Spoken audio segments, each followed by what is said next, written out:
अस्सलाम वालेकुम guys, welcome back to my YouTube channel. उम्मीद करती हूँ कि आप सब खैरियत से होंगे। और अगर आप मेरे चैनल पर न्यू हैं तो चैनल को सब्सक्राइब कीजिए, और अगर आपको मेरी वीडियोस पसंद आती हैं तो लाइक, शेयर और कमेंट करना मत भूलिए।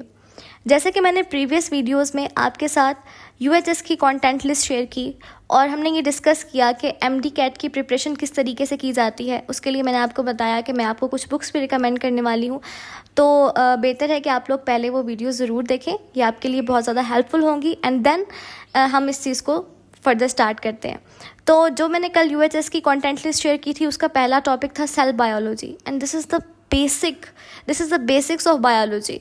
अगर हमारे सेल बायोलॉजी के कॉन्सेप्ट्स क्लियर नहीं है तो हम बायोलॉजी को अंडरस्टैंड नहीं कर सकते। As we all know that our body is made up of cells, ठीक है। यूनिसेलुलर ऑर्गेनिजम्स होते हैं, मल्टी सेलुलर ऑर्गेनिजम्स होते हैं, तो उन सब में cell is the basic structural and functional unit of life. Life is incomplete, life is not possible without cell. So इसी बेसिस पे हमने कुछ डिफरेंसेस देखे among viruses and among living organisms, उनको भी हम स्टडी करेंगे। सो स्टे ट्यून और वीडियो को एंड तक ज़रूर देखिएगा। सबसे पहले मैं आपके साथ शेयर करती हूँ कि सेल होता क्या है। जैसे मैंने अभी आपको बताया कि cell is the basic structural and functional unit of life.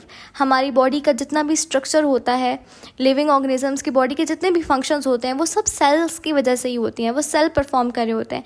इसकी मैं आपको एग्जांपल कुछ ऐसे देती हूँ, जैसे आप एक बिल्डिंग देखते हैं तो उस बिल्डिंग की बेसिक्स क्या है, ब्रिक्स होती हैं, ठीक है। अगर ब्रिक्स नहीं होंगी तो बिल्डिंग खड़ी नहीं हो सकती। इसी तरह अगर एक मल्टी सेलुलर बॉडी आप देख रहे हैं, आपकी मल्टी सेलुलर बॉडी है, living organisms, different plants, animals, सब मल्टी सेलुलर ऑर्गेनिजम्स होते हैं, तो उनकी बॉडी की जो बेसिक्स होती है ना वो सेल होती हैं, वो सेल से मिलकर बनते हैं। इसी तरीके से सेल्स ऑर्गेनिजम्स की डिफरेंट टाइप्स होती हैं, जैसे unicellular organisms and multicellular organisms. तो as the name indicate, uni means one and multi means many. So unicellular organisms are made up of single cell, on the other hand multicellular organisms are made up of many cells, ठीक है। उसके एक और difference ये होता है कि जो यूनिसेलुलर ऑर्गेनिजम्स होते हैं उनमें डिवीजन ऑफ लेबर वर्क जो होता है वो अमंग द सेम सेल के अंदर ही सारा कुछ हो रहा होता है। बट जो मल्टी सेलुलर ऑर्गेनिजम्स होते हैं उनमें क्या होता है, जिस तरह के सिमिलर सेल्स मिलकर टिश्यूज़ बना देते हैं, then tissues performing similar functions मिलकर ऑर्गन्स बना देते हैं। इसी तरह से ऑर्गन सिस्टम बनता है और ऑर्गन सिस्टम से एक इंडिविजुअल, तो उसमें कॉम्प्लेक्सिटी बहुत ज़्यादा है division of a labour work की।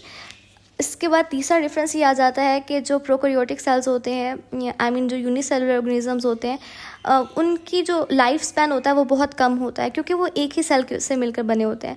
तो अगर एक सेल किसी वजह से डैमेज हो गया है तो उनके पास कोई सेकंड ऑप्शन नहीं बचता, तो इस वजह से उनकी जो लाइफ स्पैन होता है, जैसे बैक्टीरिया वगैरह का जो लाइफ स्पैन होता है वो कम होता है।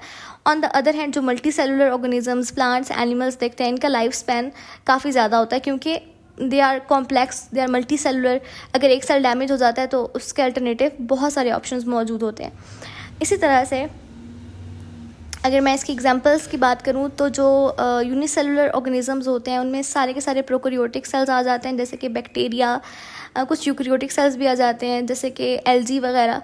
तो क्या हो गया कि ये प्रोकैरियोटिक और यूकैरियोटिक दोनों ऑर्गेनिजम्स जो हैं यूनिसेलुलर में प्लेस कर सकते हैं हम। बट जो मल्टी सेलुलर ऑर्गेनिजम्स होते हैं उनमें सिर्फ और सिर्फ यूकैरियोटिक ऑर्गेनिजम्स ही होते हैं, जैसे फंजाई, प्लांट्स, एनिमल्स, ठीक है। तो ये कुछ बेसिक कॉन्सेप्ट्स थे जिसमें यूनिसेलुलर और मल्टी सेलुलर ऑर्गेनिजम्स को मैंने आपको एक्सप्लेन किया।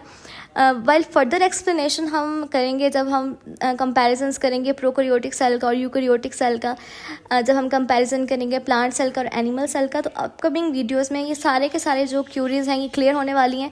सो स्टे ट्यून और वीडियोस को एंड तक देखा करें ताकि आपके जितने भी क्यूरीज होती हैं माइंड में वो क्लियर हो जाएँ। और अगर आपको कोई भी प्रॉब्लम होती है तो आप कमेंट सेक्शन में ज़रूर मैसेज करें। और एक चीज़ जो मैं समझती हूँ कि सक्सेस हासिल करने के लिए आपको कंसिस्टेंसी से काम करना पड़ता है। अगर हम कंसिस्टेंसी से काम नहीं करते हैं तो फिर हम सक्सेसफुल नहीं हो सकते। सो आपने आज से तय कर लेना है कि अगर आप जो काम करने का ठान लिया आपने तो फिर आप उसको मेहनत से करें, लगन से करें, कंसिस्टेंसी से करें, अल्लाह ताला पर पूरा भरोसा करके करें, क्योंकि आप at the end of the day जो कुछ भी होना है वो अल्लाह ताला ने ही डिसाइड करना है। हमारी डेस्टिनेशन अल्लाह ताला ने ही डिसाइड करनी होती है। तो हमें अल्लाह की ज़ात पर पूरा भरोसा होना चाहिए, अपनी मेहनत पर भरोसा होना चाहिए और इस बात पर भरोसा होना चाहिए कि किसी भी इंसान की मेहनत ज़ाया नहीं जाती है। सो stay tune and keep working hard. Good luck.